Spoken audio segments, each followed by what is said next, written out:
Good afternoon. My name is Jibril Diallo. I'm President and CEO of the African Renaissance and Diaspora Network. This event is first and foremost dedicated to the work, the memory of the late Secretary General Kofi Annan. I was recruited by Kofi Annan when he was in Geneva, Switzerland. I was 27, and having worked under his mentorship for 38 years, I'm very, very pleased that over the past 2 years, with the support of Phumzile Mlambo Guka, Adama Dieng, Natalia Kanem, and other leaders here, we've been working to strengthen the ties between Africa and the diaspora. And this is the reason why you have this here. In our tradition of the African Renaissance and Diaspora Network, before we start any meeting, we rededicate ourselves individually and collectively to working to strengthen the ties between Africa and the sons and daughters of the continent who were forcibly removed from the continent at least 5 centuries ago.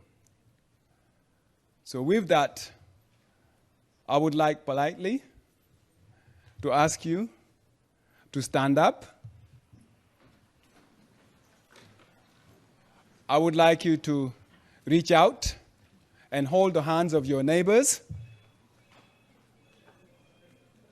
This is a human chain that we are forming in order to rededicate ourselves, to recommit ourselves to doing everything possible to ensure that Priority Africa at the United Nations is an idea whose time has come.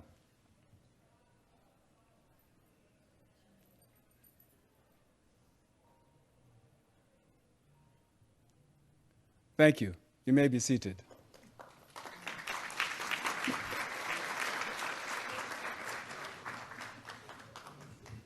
The African Renaissance and Diaspora Network is what is called in the United States a 501c3 organization, which has got consultative status with the Department of Public Information and partnership agreements with a number of United Nations agencies.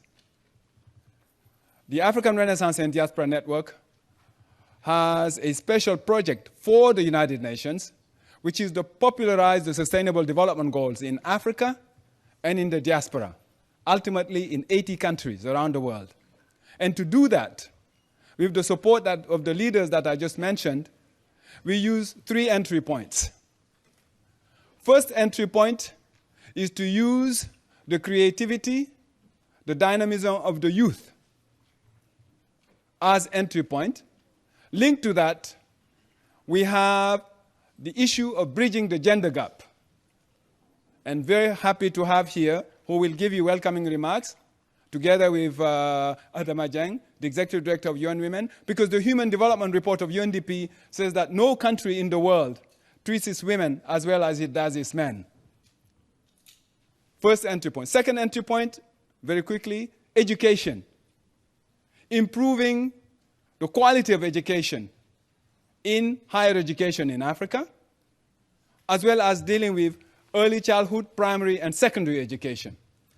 The third and final entry point is really bringing in mayors in a more forceful manner, because the mayor is the personality that our communities go to when there are challenges, when there are moments of joy. So those 3 points, education, women, mayors, and the youth, I'm stopping, thinking that you will remember, will be wrapped around 2 activities. 1, sport and culture. In terms of sport, we have been very, very fortunate to have with us the first vice president of Costa Rica And we were very, very pleased to have her tell us about a major initiative that is going on in Costa Rica alongside the lines of what we have, which is to give a red card to all forms of discrimination and violence against women and girls. And with that, I would like to introduce the two moderators of this afternoon's discussion. We are very, very fortunate to have with us Ms. Honorable Floydetta McAfee, who was the Director of Public Relations in the White House when President Bill Clinton was President of the United States, and is now co-chair of the Communications Initiative of the African Renaissance and Diaspora Network, and John Yearwood, who was the former world editor of the Miami Herald and is now successfully running a company called the Yearwood Media. With that, I'd like to invite the two moderators to come to take over and guide us through this process.